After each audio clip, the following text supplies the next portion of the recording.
Hi, my name is Shelby, and I'm a TA for Dr. Whiting, spring 2012. One thing I've noticed that students struggle with the most is concept mapping. Dr. Whiting uses concept mapping on all of her midterms and finals. It's 15 points apiece on everything that y'all do, so it's a really big deal. It'll also help you in making connections between learning things in 2120 and 2130, which will really help you grasp anatomy. 3 things that I use when I'm concept mapping is you always have to label your concept maps, so I always label mine body systems because your label has to pertain to whatever you're talking about in your concept map. Body systems is really broad, everything falls under that topic. That's something easily done. Another thing she really likes is when you use colors. A lot of times you need to box in your words that you're using and then use colors to make your connections. That will help her differentiate your connections a lot easier. Also, make it like a funnel. You need to start off broad and then kind of go down from there. So if your topic is body systems, start off with something like skeletal and go down from there. Right now, I'm going to pick out a couple of words from one of the sheets Dr. Whiting gave us, and we're going to go ahead and create a little small concept map.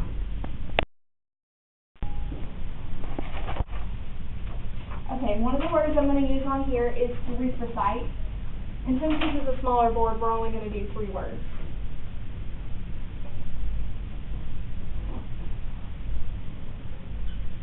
Okay, I'm also going to use skeletal muscle.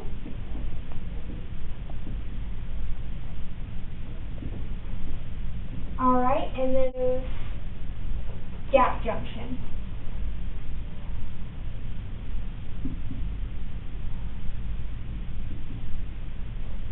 Okay, so to start off, you really need to define your words for yourself. This will help you make more and more connections throughout your mouth.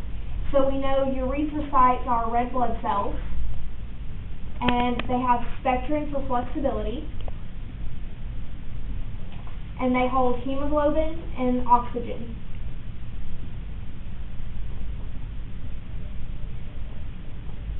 Okay, skeletal muscle has contractile proteins, actin and myosin.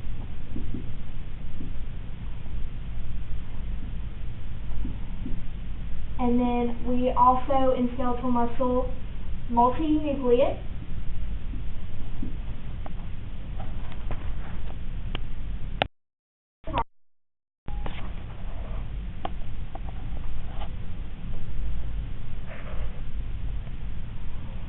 And also that actin and myosin create striations that are seen on the skeletal muscle. And then gap junctions are usually found in the heart. You'll have gap junctions and desmosomes in the heart. Those gap junctions are going to allow for the electrical impulses to travel throughout the different cardiac muscles.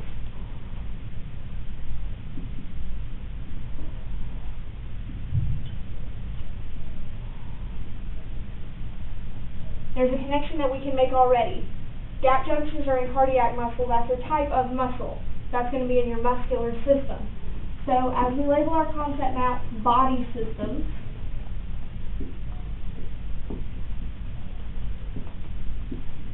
okay, one thing you can do is you can start off with your muscular system.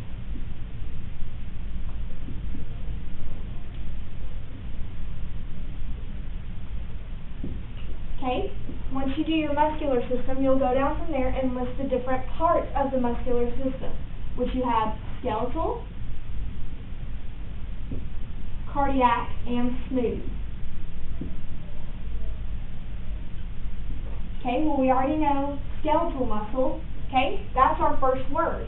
So, boom, okay, we'll define it.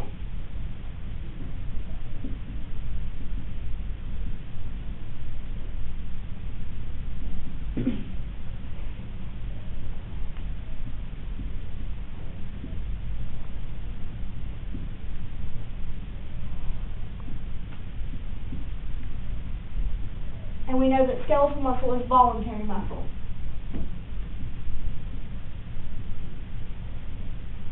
Okay, well then you have cardiac muscle, right? So that's muscle in the heart.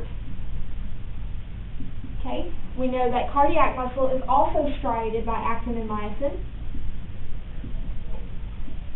It's branched and has intercalated discs.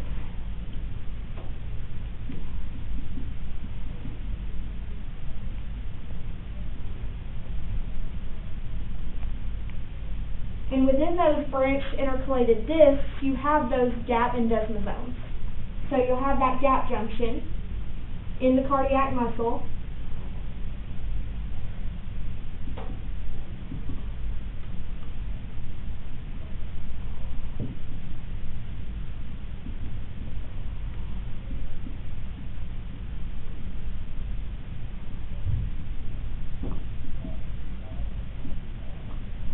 And we also know that cardiac muscle is involuntary. Well, if you notice, we have another one of our words up here, so we can go ahead and we'll outline it in a different color. Okay? Gap junction. And we've already kind of defined it within our other definition, so we don't need to define it again. So those are two of our words. Now all we have left to do is erythrocyte, right? Well, you can come down here and you can make another one. Okay? Blood. So, blood contains white blood cells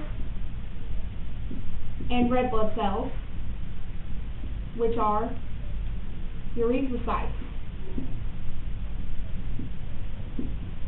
Okay? So there's another one of our words. Well, we know erythrocytes carry oxygenated blood through the lungs and the heart, right?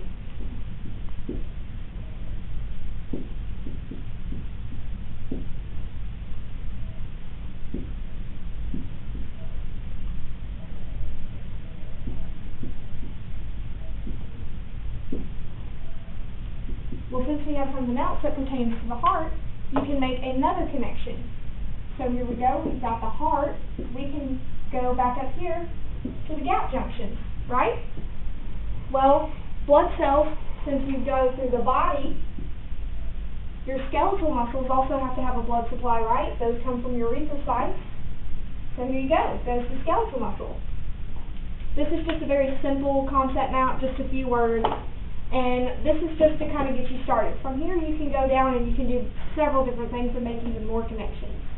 What we're going to do now is we're going to have Courtney come up and do another concept map really fast of just a couple more simple words to give you another idea of what a student that's in anatomy right now is doing with her concept map. Myocardium. Myocardium? Yes.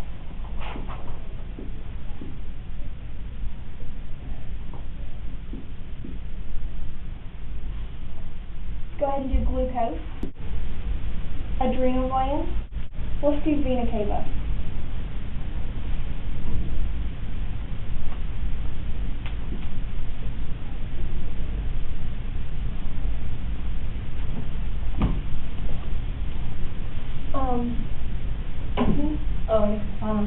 Myocardium is the muscle layer in the heart.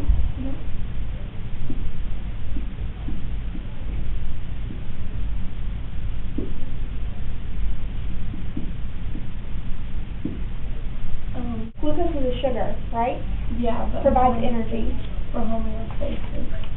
What is that? Well, it has to do with your insulin response, right? Your homeostasis is the alpha and the beta, the pancreas.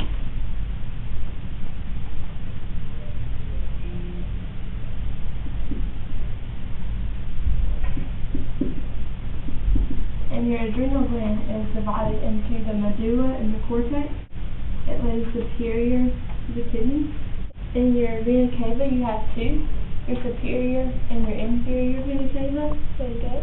And they both enter in the right atrium of your heart. Very good. And they carry deoxygenated blood from your body to your heart.